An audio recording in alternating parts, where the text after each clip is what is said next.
Hey Coach Tony, the top broadcast of youth sports, where you get to call in and give your opinion. Call 855-HEY-COACH. That's 855-439-2622. Give your opinion. And now here's your host, Tony Fiorino. Hey, happy Saturday, everybody. Welcome to Hey Coach Tony. I'm your host, Tony Fiorino, and as you guys know, by now, every Saturday morning at 9, we hit the hottest topics in youth sports. We always want to know what you guys have to say, so we've opened up the studio lines already for you at 855-HEY-COACH. That's 855-439-2622. Well, this week, we address a topic that has been making some pretty big news, and I don't just mean lately, past few weeks. It's been the past few years. And I'm speaking, of course, about concussions. The amount of emails that I get every single day about concussions, what causes them, how to prevent them, etc., is just absolutely astounding. Now, the reason I wanted to hit this topic today is because I noticed a significant lack of questions and concerns around what I think is the most important issue in youth sports concussions, and that is this. How do concussions potentially affect our kids psychologically as well as physically and in the long run? So joining me this week to tackle some of these questions are Dr. Timothy Hughes of Compass Point Clinical Psychology of New Canaan, Connecticut, and Dr. Kishore Ranade of Mount Kisco Medical Group, a neurologist. Gentlemen, thanks for joining me. Welcome to the show. How are we doing this morning? Good. Good to be here. Absolutely outstanding. All right, well, we are going to be taking your calls throughout the show at 855-HEY-COACH. So if you have any stories about concussions, questions about concussions, treatment, diagnosis, etc., we're going to hit all of those things today. And I'm not going to dance around this. We're going to jump right into this. I think what's most important to start the show off this morning is an understanding of what a concussion is. So long and short, the real simple answer is a concussion is basically a bruise to the brain. That's the easiest way to describe it. Now, Dr. Ranade, correct? No, that's actually incorrect. In fact, what it is not. Why would I invite you on and then tell you what a concussion is? Okay. I'm glad you asked me that first question, because that's what most people and my patients think, that that it's a bruise to the brain, and it's not. It is a brain injury, no question. But it's not a bruise because you often don't see it on any CAT scan or MRI scan. And I think I'm going to spend a little time on concussion by telling you need to know how the brain is structured. The brain basically is 2 to 3 pounds of jello that is floating inside this very hard bone that's got all kinds of ridges inside. And so a concussion injury is when there are sudden, what we call acceleration or deceleration forces to the brain. In other words, the brain gets jolted. So you don't need necessarily a direct hit to the brain. You need a jolt to the brain. And most concussions do not involve loss of consciousness. And that's why people say, oh, well, he didn't get knocked out. It's not a concussion. No, he did have a brain injury. Because I hear that one all the time also. A coach just thinks if a kid didn't get knocked out, he's fine. What we see in most mild traumatic brain injuries, which is what a concussion is there is no loss of consciousness. And the other thing is, your brain doesn't have any pain receptors, so it doesn't hurt. If you get a knock to your knee, you got to be taken off the field. You can get a concussion, and you look a little dazed, and you probably forgot what position or assignment you're supposed to do. You shake your head, and in less than 15 minutes, you think you're okay, and you've just had a grade 1 brain injury. So, all right. So I alluded to the fact that during the break, I should say before the show, I alluded to the fact I wanted to tell you a story. So you're saying it's not uncommon for a kid or an adult for that matter, but let's talk for kids in this point, to get their bell rung, which is the term everybody uses, and you kind of shake it off and you feel fine. Is that common? Right. That bell ringing, or what's called I got dinged, is a brain injury. Okay. Now let me explain to you why I ask. My daughter, and this happened a couple of years ago. She was still quite little. I mean, she's in 5th grade now. So imagine she's in 3rd grade, let's say. She's playing basketball. It was in the winter, so people were bringing wet shoes into the gym and all this other stuff. Bottom line, she's hustling for a ball that's going out of bounds. She tries to stop on a dime. Instead, she stops on a wet spot. Her feet go out from under her, and she is airborne. And I'm telling you, she landed on the back of her head so that everybody in the gym heard it. People were a universal gasp of uh-oh. And she was wearing one of those protective headbands, which I thought was the greatest invention ever, so that's why I bought it for her. Bottom line is, she went down hard. And I went over to her, and she got up, She gathered herself because she was crying. So usually you wait for a kid because she's crying. Right. And then when she stopped crying, she said, I'm okay. And I said, no, why don't you sit it out for a while? She sat out. She felt fine. She said, put me back in. What does the idiot coach do? The idiot coach in this case was me. I put her back in. She plays the rest of the game. Everything's fine. We get home. She throws up. And that's when I obviously, because I've had concussions, I knew that's a major symptom of, yep, correct, pretty much garden variety. You throw up, you got a concussion. So I felt horrible. Right. At the same time, how was I supposed to know that she had a concussion? She had the protective headband on, which we'll learn later in the show is useless. But she had the protective headband on. She landed where the headband was protecting her. She said she was fine. She looked fine. She remembered what was going on, and she went about her business like nothing ever happened. Yet, I obviously did something wrong there. Yeah, well, I don't think you did anything wrong. I don't think at that time the science of early diagnosis was in play. Now what would happen is if such an athlete had an event like that on the sidelines, the coach or the athletic trainer would put her through a very quick cognitive assessment, not just mentally, asking her questions, quick repeat digits, what day it is, etc. But, do 5 push-ups, do 5 sit-ups, and see if you get a little lightheaded, you get a little dizzy. Okay. Any of those things, you're sitting out. You're not going back in the game. And those are the things that are useful, especially when it seems like immediately following a mild concussion, let's call it, but a concussion nonetheless, it seems that it's not that uncommon for kids to operate seemingly quite normally. Correct. And also don't forget, they've had a mild brain injury and therefore their judgment is already impaired. So to ask the kid to self-judge and say, okay, coach, I'm fine, I got to go in, just doesn't make sense. The decision has to be made by not the athlete, but by the coach. Or in this case, hopefully somebody smarter than the coach or the parent, in this case me. Now, Dr. Hughes, we were talking before the break, and you said something pretty interesting, at least as far as I'm concerned, because we were talking about a lot of this self-diagnosis, especially in older kids or even adults. And again, I love bringing doctors on the show because they make me feel stupid, but I asked the question of, guys like Brian Urlacher, who admitted he has had many concussions, and when he would get one, he just wanted to play, so he would pretend he'd have to go off the field and tie his shoe or adjust his jock or whatever, and then he'd go back in. And I started saying, gee, at the adult level, maybe it makes sense to allow these guys to make their own decisions. I mean, they're allowed to play hurt with their knee. They're allowed to risk their own shoulders and knees and hip injuries or whatever. And Dr. Hughes, you said something kind of interesting in terms of, let's say, someone's judgment and their ability to decide whether or not they want to play with a concussion. Do you want to elaborate on that? Yeah, well, the issue there being, with multiple head traumas and with concussions, listen, you're damaging your brain. And as we know, that's just the decision-making area of our bodies. And the problem being that with a couple concussions, it probably does impair somebody's judgment. And after, especially multiple concussions, it can have a cumulative effect. And they just really won't be able to think straight, to really think coherently. Do they really want to keep playing? Or are they able to play? And that's when somebody else has to step in. Just the difficulties with basically, self-diagnosis is very difficult. Your knee is hurting, that's one thing, but if it's your brain and it's impairing you because you've injured it. Yeah, the very faculty that you need to decide whether or not you are capable is the very faculty that in theory is being impaired or even taken away from you. So in other words, you need to use your brain to decide if your brain is okay, and you can't. Exactly. Also, Tim makes a good point, is that when you're concussed the first time and you go back in the game thinking you're all right, you can sometimes have what's known as a second impact syndrome. And yeah, if you if you've had one concussion, you're back in the game, and you get a second concussion or a second injury, that can be very, very devastating. Mm-hmm.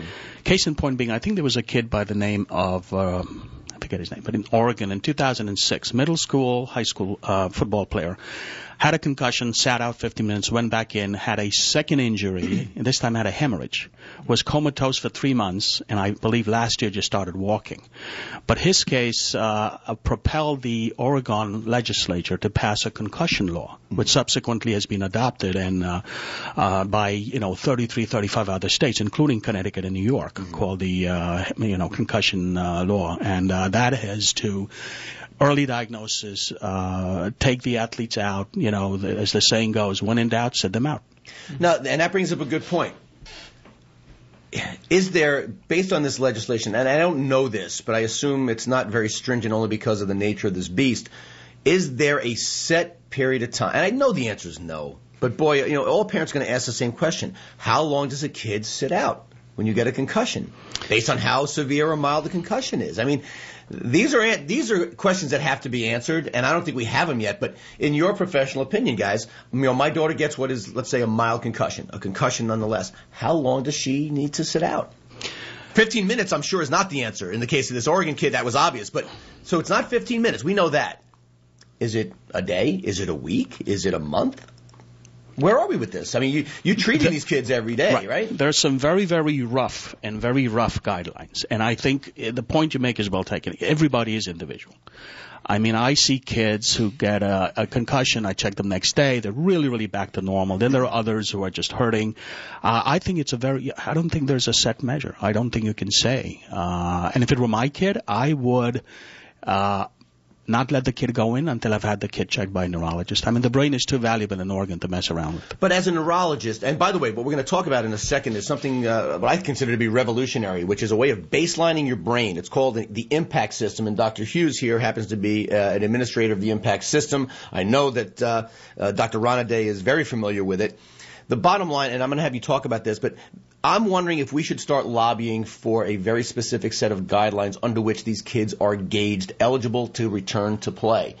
And that may very well exist right now. But the bottom line to all this is this impact. And you know what? I'm not even going to bother. We have some time before the break. So, Dr. Hughes, do me a favor. Mm-hmm. Walk us through real briefly what the impact system is, what its purpose is, and the purpose it serves for these young athletes. All right. The impact is a baseline test of cognitive function. Right now, it's only for ages 11 and above. They're working on a test actually for children younger than 11, but unfortunately that hasn't come out just yet. What do they think the reason is for it being only 11 and up? I think they're still looking at the nuances between the developing brain and the older kids and the younger kids. And I talked to them. I spoke to the impact people, and they said that, hopefully within the next few months they come out, because I'm looking for that, and I know a lot of youth sport parents are as well. Sure. And basically what it does is it gives you an understanding of how the brain works prior to a concussion. And even if the child's had a concussion, it's a really great tool because they can see how they scored versus how somebody in their age group would have scored. And it just gives you an understanding of what's going on. The child will come in. You can do it in a group setting. They can do it individually at a clinic. They say it takes about 25 minutes. It takes about 40 minutes, actually. Okay. And basically, it's a computer adaptive test. And they sit in front of the computer.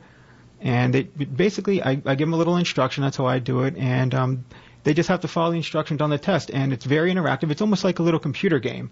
There's some memory, there's some other questions involved, and when they're done, basically, that's it. I don't give them anything right there, and then later on I will give them an envelope with some information regarding concussions for parents, coaches, and for the athlete themselves, and they'll have the test in there, and I can email the scores to them as well, and they can use that if they have a concussion to compare against taking the test post-concussion, God forbid they have one. Sure.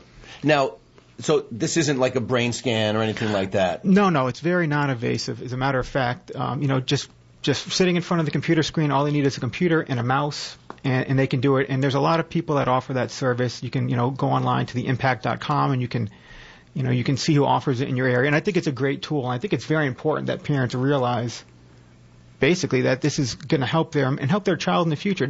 No pain involved. It's the equivalent of them sitting at their computer using the mouse and the keyboard a little bit for about 35, 40 minutes. And it's not like a pass-fail. It's just to establish your baseline in terms of your cognitive faculties. Now, Dr. Ranade, this is not a brain scan.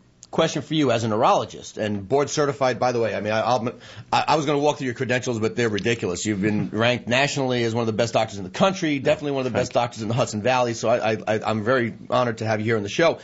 Would there be any benefit, or is there even a way to do a certain type of mapping in a brain scan that would give you an actual baseline? Because we'll talk after the break. There are ways to rig the impact test. I know this. There are ways to coach someone on taking that post-concussion or post-potential concussion test so you can be deemed eligible to play. So it's awesome, but it's not infallible. Is there a way to map the brain? Yes. So after a concussion, there are some newer MRI techniques. One is called diffusion tensor imaging, which actually measures water molecules. The idea being that when you get shearing of your wires in the brain called axons, you actually lose a little bit of water, and you can measure this water content in normal brains and injured brains. And this is emerging as a very, very sensitive tool to document the presence of brain injury, even in people who've had a concussion who don't have symptoms. But in terms of a baseline MRI, I mean, I think a baseline MRI is going to be normal, and then after a concussion, it's going to be abnormal. So there would, right. So in other words, there really may not be as much of a benefit to having the baseline on a scan, but clearly a scan would show certain things, like you said, stripping away of some of the axons and water. And I'm not going to try to repeat anything you just said. But it's an extremely expensive test. Obviously. Well, that's what I was going to say. Yeah. It sounds like it would be cost prohibitive, and that's really, again, it's just like metal detectors in schools or anything else that we know is in the better interest of our kids. It comes down to cost. All right, listen, we're going to have to go to a quick break. When we come back, we'll get to some of your emails and some of your phone calls at 855-HEY-COACH. That's 855-439-2622. We are talking concussions this morning. Stick around. We'll be right back. Coach Tony. Hey, welcome back, everybody. You're with Hey Coach Tony this and every Saturday morning at 9 a.m. You can listen live online at 940ESPNradio.com, or depending if they got the streamer working, you can listen at heycoachtony.ihigh.com. And, of course, we're always on 940 and 1510 ESPN Radio in New York and Connecticut. Well, this morning, we are talking about concussions. And I promised you before the break that I would get to some of your emails and some of your calls. The lines are open at 855-HEY-COACH. It's 855-439-2622. Joined in studio by Dr. Timothy Hughes and Dr. Kishore Ranade. These guys are obviously much smarter than I am in terms of concussions. Let's get to some of a lot of people sent in a similar email, so I'll just throw it out there as a general. And the question is, what are some of the on-the-spot symptoms of concussions? Like we clearly walked through the fact that I totally dropped the ball when my daughter had hers. But what are some of those on-the-spot concussions, both the obvious and the not-so-obvious, that we should be looking for as parents and coaches? Well, often the athlete will appear dazed or stunned, is often confused about what assignment or position he or she should be playing, forgets an instruction, is unsure of the game, the score, the opponent. Well, hang on. I coach 14-year-old boys, and you just described every single one of them.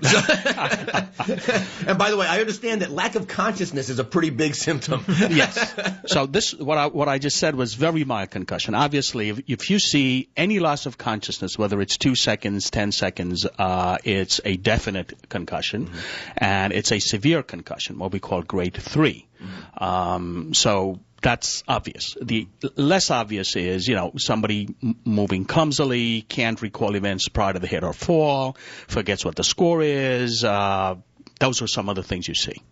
The symptoms that the athlete might complain of, nausea, vomiting, which you talked about, balance problems, blurry vision seems to be common. Headache is not that common, but a pressure feeling that they're dinged, feeling a little sluggish, being light sensitive, just not being right. Those are some of the subjective.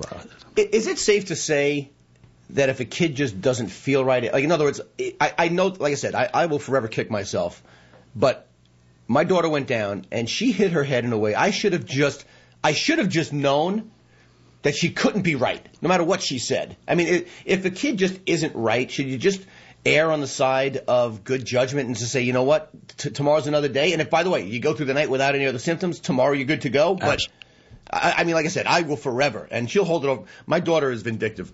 She's going to hold it over my head for the rest of my life. She's old enough to realize what a lousy father I am. She's going to hold it over my head. So, all right. So that, again, and they don't necessarily have to even be symptoms, is I guess what we're hearing. That's what makes this really tough. Because if you look at a stereotype, and I hate to pick on football guys because I love football, but if you had to pick on the stereotypical football coach, kid takes a shot, but comes out no symptoms at all, just like my daughter. Coach, I can go back in. They're going to put him back in. Yeah, I would, when you've seen a shot like that, like you saw your daughter hit the head hard, you put him out, you have to do some sort of cognitive or some quick assessment. You don't need to see a doctor right away.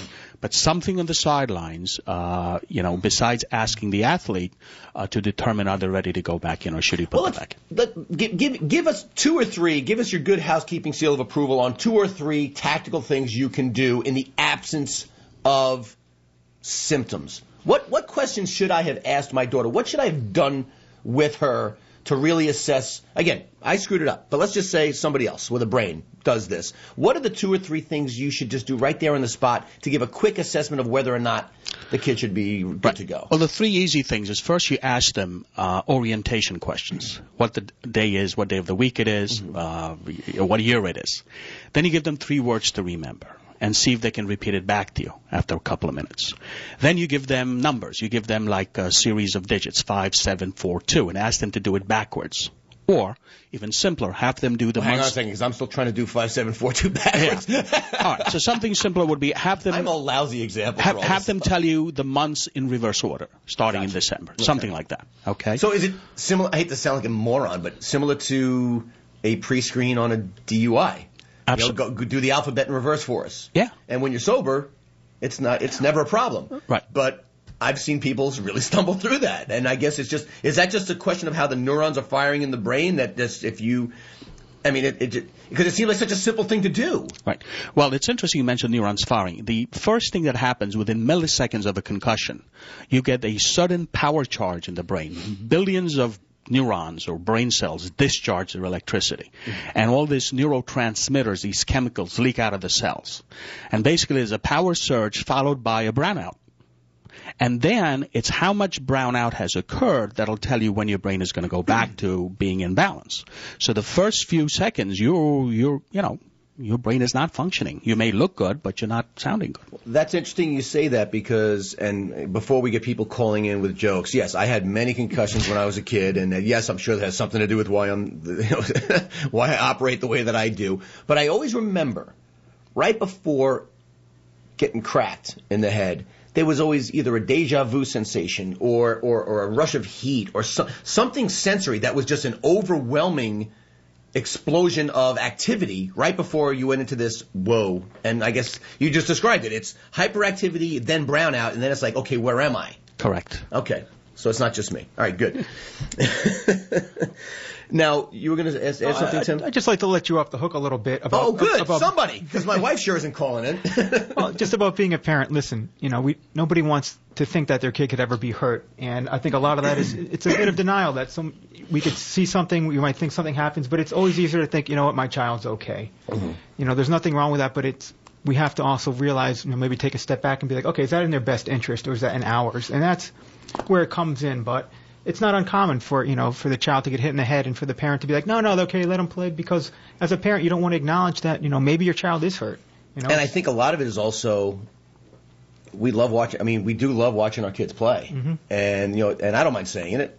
My kids are all fairly talented athletes, and them sitting out, boy, it bums me out. Well, and I would hate to think that had any play in all at me putting my daughter back out on the court. I beat myself up enough today. There's an email that came in. Actually, Fred in New Milford wrote in, and I want to get into this because I know there are some new treatments. So he simply asks, what's the best way to treat a concussion? Now, I know there are some revolutionary new thought processes around how you treat a concussion, and I mean treat at home. We can talk about, believe it or not, there are medicines available to treat symptoms, and we'll talk about those because they are, very new in thought process. But in simple terms of your mom, your dad, you're taking your kid home after visiting, Dr. Ranade, and he, telling you should never put your daughter back in the basketball game. When she gets home, what was the best thing for me to do? Because some people just say, you know what, just sit the kid down, put him in front of the TV, don't make them do too much. That answer is half right. Don't make them do too much is correct, but no. Any kind of stimulation, visual, auditory, should be taken away. So no TV, no computer, no iPad, no iPhone, no texting, no radio. And you really want them to have brain rest. And I tell my patients, look, you've had, it's like a severe ankle sprain. You don't want to be walking on that ankle. You want to rest it. You want to rest your brain. And the more you rest your brain, the quicker it's going to heal. This is just the opposite where people say, wake him up every 5 minutes, every 10 minutes. Well, yeah, because when I should have a psychologist, I'm going to spend more time with Tim after this because I got issues. But when I was a kid and I would have a concussion, I remember being in the doctor's office and them always telling, because the only thing I wanted to do when I got my bell rung is I wanted to go to sleep. Right? And I'm assuming that's the body's response. The doctors would say, don't let him fall asleep. Right. And that to me, now that I know about things like this, and we'll talk about cocoon therapy in just a second, but that's just, like you said, it's like hurting your ankle really badly. How would you feel as a parent if the doctor said, have her go jog a mile? Right. Because that's really, in essence, what you're doing, even if you're listening to the radio. Anything that is sensory at all, touch, light, sound, I don't know about taste, but the idea is that's making you use your brain. You don't want to do that. Now, you had alluded to this term before the break, cocoon therapy, I believe it was. Yes. Please explain that, because I think it's revolutionary, right. And I wish I could do it every day of the week, but you can explain to it. I wish so too, actually. Yeah. So cocoon therapy is basically what I just said, taking it to the extremes. For the first 2 or 3 days after a concussion, the athlete or the child is put in a dark room and all sensory stimulation is taken away. There's no audio, no video, nothing. The child just rests, is given food, rests, sleeps, and then after 2 to 3 days, you gradually reintroduce stimulation back. Like the first day, maybe you allow an hour of TV. You don't let them go to school yet. You see how they're doing. And then you target increase in activity depending on their functional level. And this can be very easily done with the assistance of the doctor, who can supervise and guide the parents through this.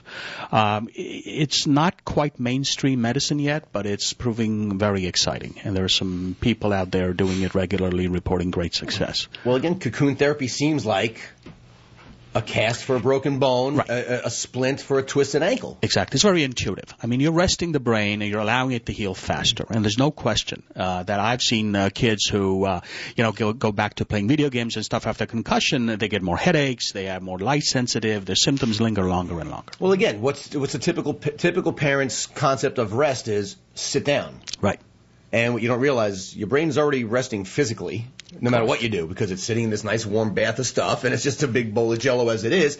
But the idea is playing a video game, I would assume, is probably the worst, because it overloads your senses and on auditory, visual, movement, etc.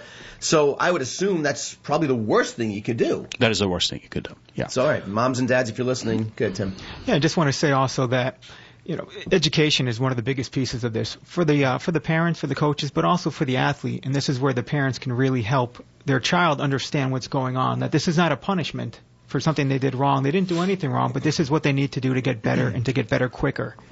As well as, it's time off from school, but that doesn't mean they have time to talk with their friends or, get to that next level on the Xbox. No. This is a time, just reiterating what was said, that they really need to rest, but they need to understand why they're resting. They have to understand a little bit about what's going on, and that really helps the process too, I find. Well, I couldn't agree more, because I will tell you, I think one of the challenges that we would face as parents and coaches is, certain parts of the brain are going to recover before others, and you'll have a kid coming to you after the first day that's just saying, I'm ready to go back. I want to go back to school. I want to go back to play football. How important is it that a kid gets cleared? And by the way, in Connecticut, I shouldn't say I know, I'm pretty sure, if I remember correctly, a regular doctor can clear a kid from a concussion. How important do you think it is that a kid gets cleared by an actual neurologist? Because the reason I ask is, like I said, I'll keep pointing back to my daughter, without symptoms until she started vomiting. She could have very well come back the first day and said, I feel fine, but there's other parts of her brain that I don't even know how to test.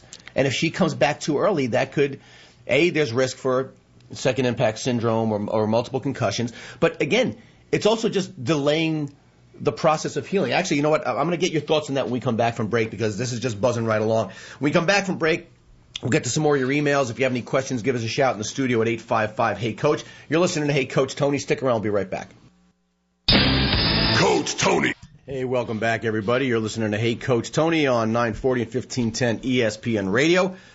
We come to you every Saturday morning at 9 a.m. trying to give you the best information in and around youth sports. And this morning we're talking about youth sports concussions. And I'm joined in studio by Dr. Timothy Hughes as well as Dr. Kishore Ranade. And these guys are just raining down new information on us. And I hope you're paying attention. The show will be up on YouTube hopefully as early as Monday. In case you miss it, we're also going to be posting some terrific resources on the Facebook page at HeyCoachTony.com, so you can do your own brushing up on whatever's happening with your kids.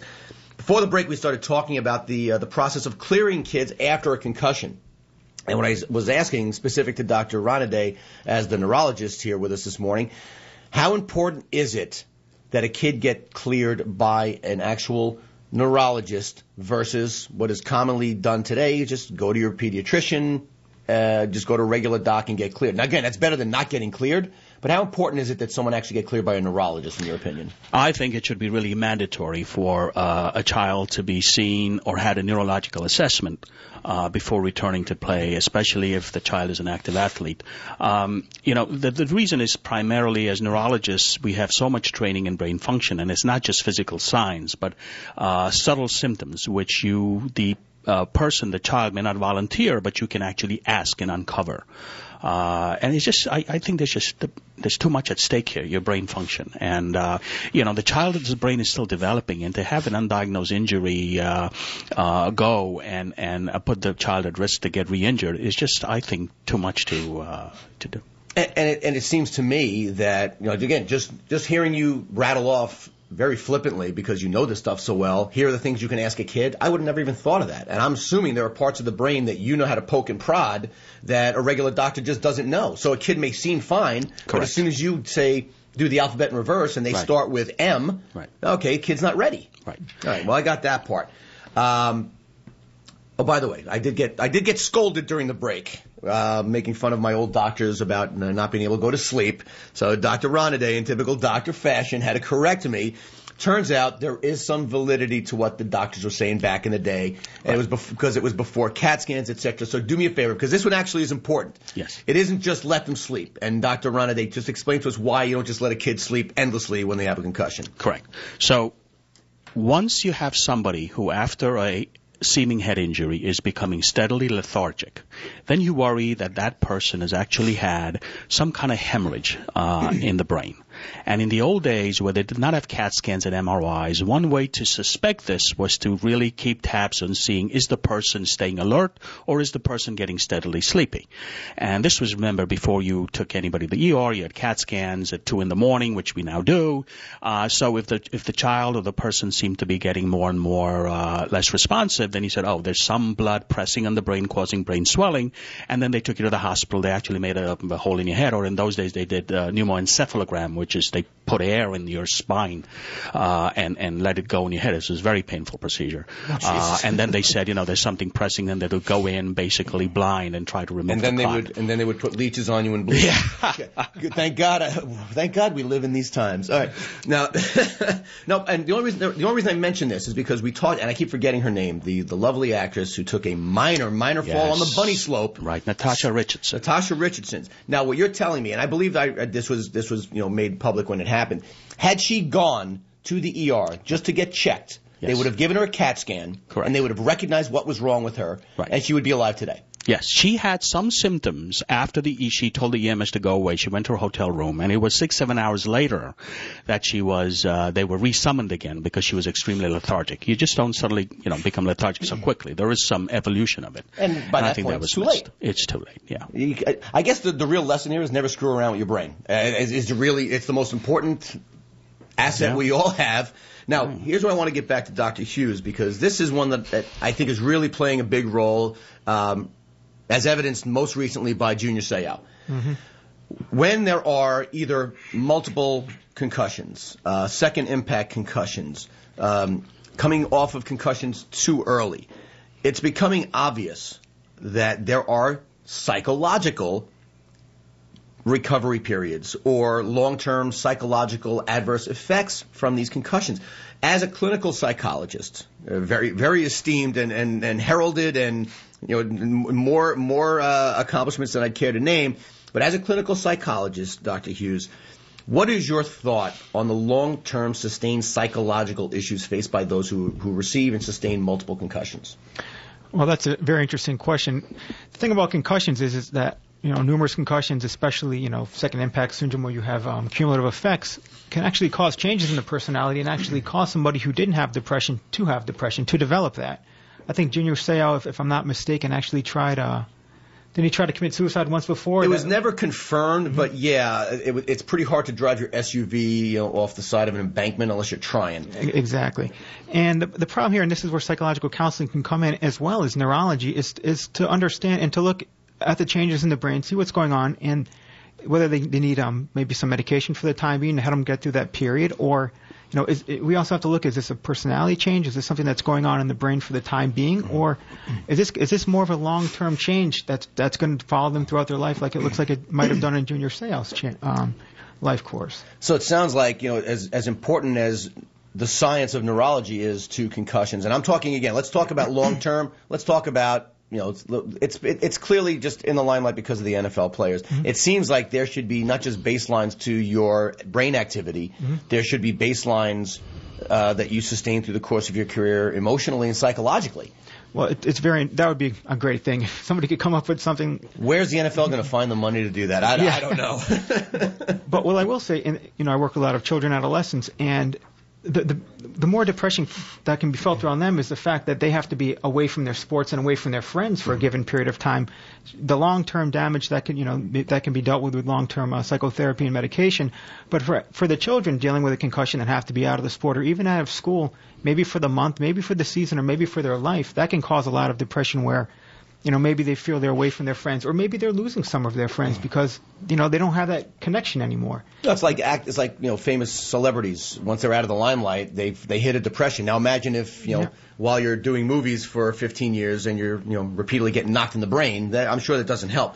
Now, getting back to sports a little bit, because I got another email here, and this one's kind of important. Bob from Hartford wrote in and said, "Hey, Coach Tony, what's the best thing for a coach to do if you believe or learn an athlete sustains a concussion during the game?" And I always wondered about this one. On the spot, kid suffers a concussion. What do? They send him to the sideline, which you would think, fine.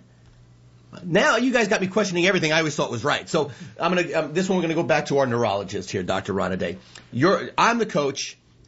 Go back to my daughter again. I don't have enough guilt. She hits the deck, and we agree she does have a concussion.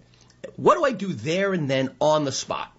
Well, you take the kid out, and the kid sits out. You have someone watch the kid. Clearly, if the kid has symptoms of steady vomiting, becomes lethargic, becomes unconscious, you call the EMS and you take her to the hospital. If the child is normal, you ask the questions that I told you. You do a quick, what we call mental status check. And if he or she passes that, I would let them rest for about 30 minutes to an hour, and then do some, physical activity, like let them sprint 20 yards, and then ask them, "Are you dizzy? How do you feel?"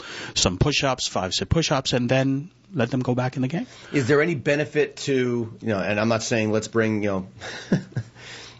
cocoons with us to the games, but, all kidding aside, if it becomes obvious a kid has a concussion, straight to the ER, gotcha. Is there any benefit to doing anything on the spot, like having them close their eyes? Just limiting the stimulation right off. In other words, you hurt your knee, you ice it right away. That's, and I'm just giving a very, very basic example. Is there any first aid for a concussion? I guess is the easiest way to try to describe it. And the answer may be no. I'm just kind of curious because we're learning so much more every day. Yeah, I don't think so. Unless, the child is having a headache, obviously has a scalp wound, some physical. But in the absence of any physical signs or bruising, no, they just have to rest and sit. Okay. Aside from personality, is there any... What would be some of the cognitive, and this may be better served for you, Dr. Hughes, is there anything cognitively speaking that is adversely affected for long-term sustainability of concussions? Can you get dumber? How's that for an easy question? Well, I wouldn't say dumber. I was just at an interesting talk the other day in Westport, and there was a young man who was up there, and he was talking about the impact of multiple concussions that he's had, and he was playing football and Ivy League, and eventually he had to stop playing altogether, and he found that, he started off and, sum it up, very sharp and, without too many issues, and after the concussions, he realized that he needed extra time on tests, he needed note takers, he had trouble following what was going on, even the need to take medication, such as Ritalin to help him focus. So there are long-term cognitive effects, just like personality changes. And this is the important thing where sometimes other people have to look in. For instance, going back to Junior Seau, maybe he doesn't know he's getting depressed. There are tests out there for depression. Maybe he didn't take them post. Maybe he didn't take them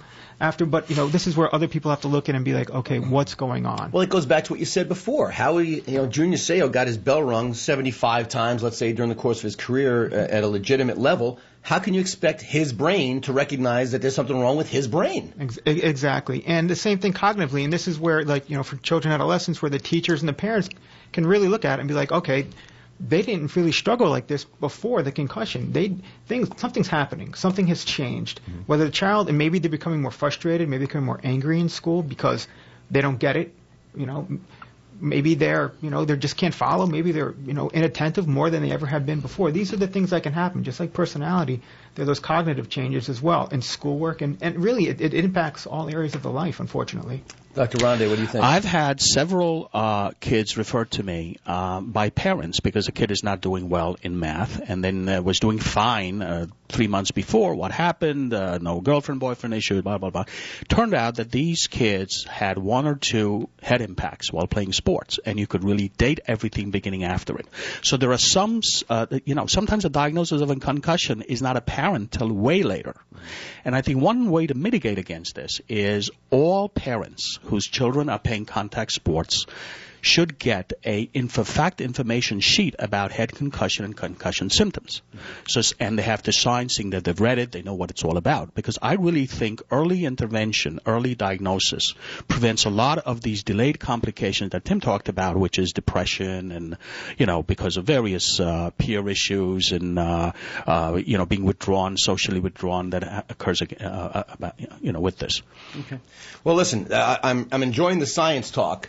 When we come back from break, we're going to explain to you why you may have seen commercials for them, you may have seen ads for them, you may have seen documentaries on them. When we come back, we're going to explain to you why the protective headbands and, I'll go so far as to say, helmets are absolutely useless in the prevention of concussions. You're not going to want to miss that. Stick around. I'll be right back. Hey, welcome back, everybody. Here with Hey Coach Tony here on Saturday morning on 940 and 1510 ESPN Radio. All right, so I gave you a little teaser before the break telling you that whatever you think and whatever you're spending on head protection, guess what?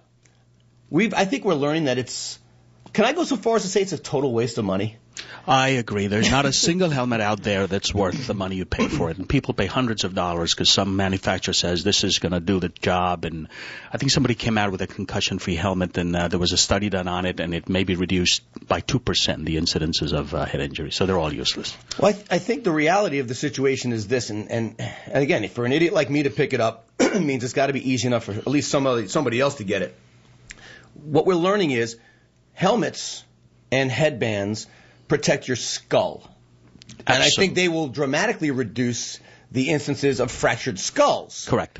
Fractured skulls, impact to the skull is not what causes a concussion, as I've now learned. What causes a concussion is a rapid change in direction or movement of the brain.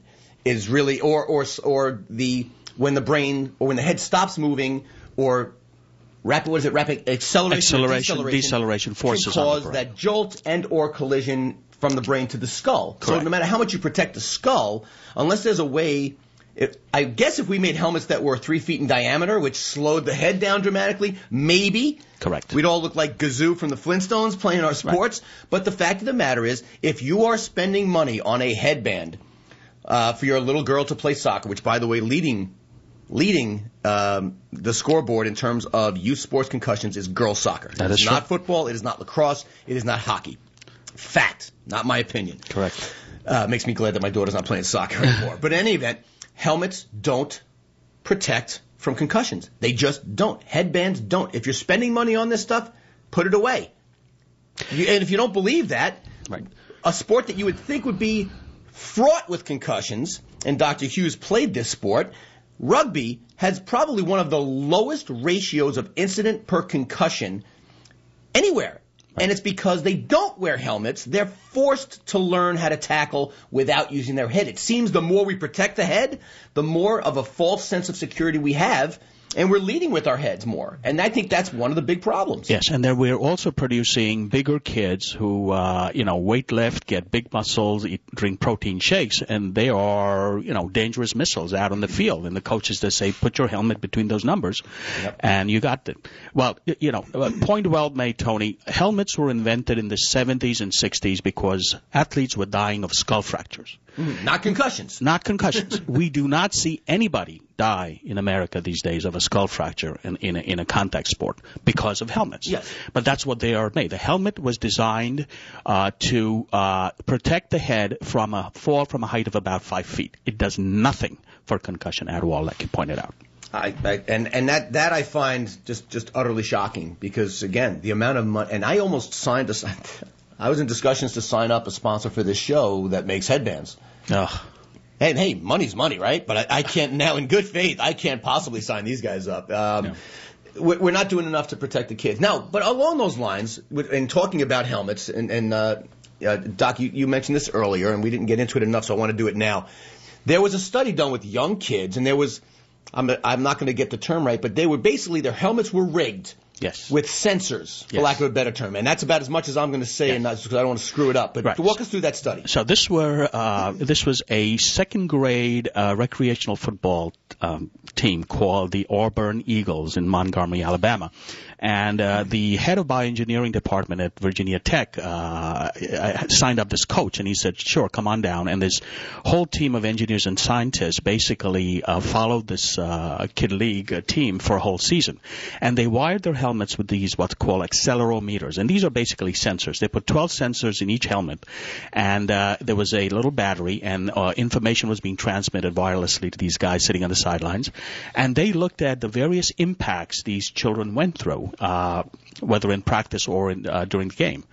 And they had units of acceleration, deceleration, they're called Gs. And, for example, a 4G force on the brain is like what would happen if you just jumped up and down without any impact. And a 15G would be if you were doing a pillow fight. Well, they found 60 to 80 G forces, which is what an NFL player gets hit in these little children.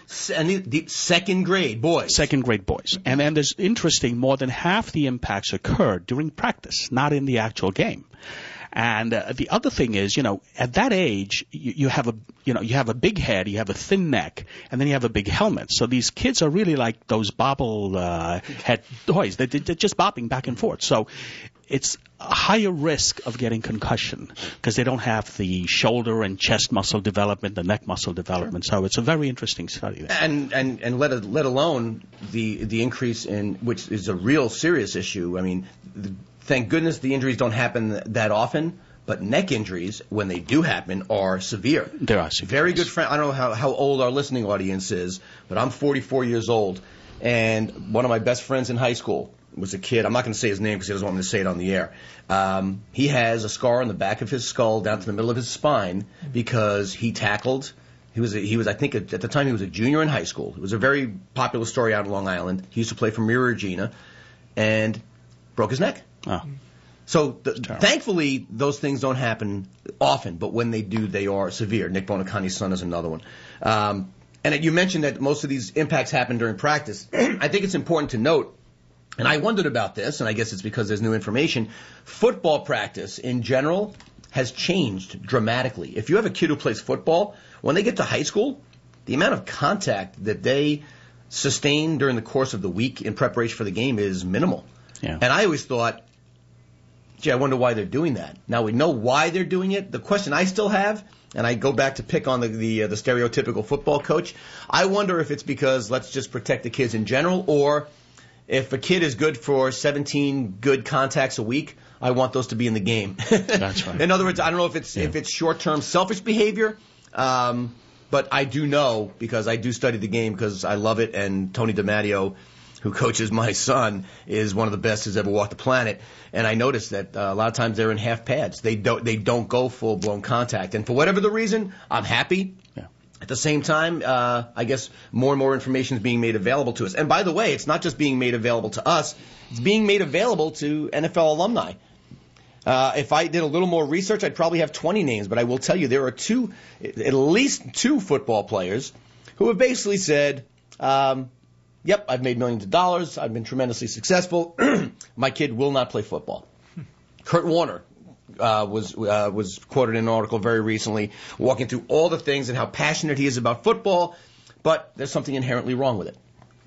It's like all parents. I can do what I want, but you're my kid and you're not gonna. The other one, Bart Scott. I don't know if you remember Bart Scott. Can't wait from the New York Jets. Well, that year he could have waited because my Steelers kicked his butt. But in any event, Bart Scott's another one.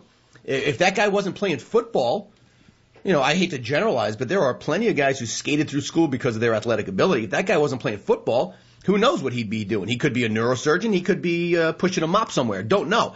But where he is now, and knowing he owes it basically all to football, he has said without question, none of my kids will play football. It's not I will.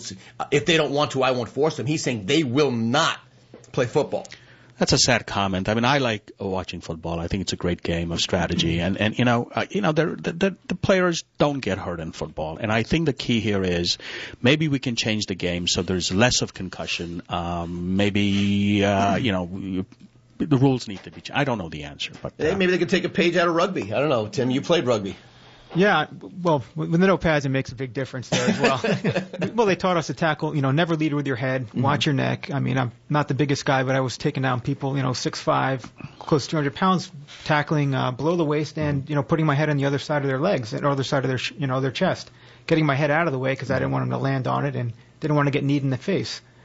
But, just going back to the sports thing, I know it seems like a lot of maybe doom and gloom to people out there, but sports is really a pivotal part of a child's life if they're interested in playing it.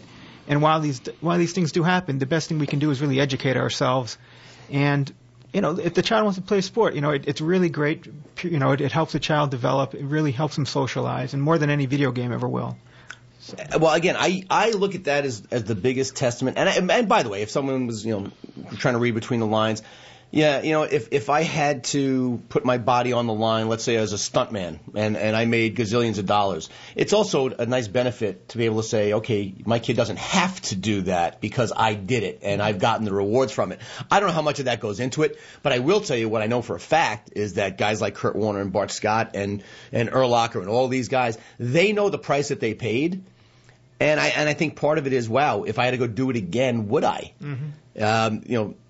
Ronnie Harrison, all these guys were asked, if this information was available to you when you played, would you have played any differently? And these guys all have said, pretty much across the board, I would have played differently. I would not have led with my head so much. Mm-hmm. These guys who live in warm weather climates, to this day, there are guys who've been out of the game for years. They go outside in the sun, and they get an hour or two of sun. They got to go back inside for 15 minutes, take an aspirin.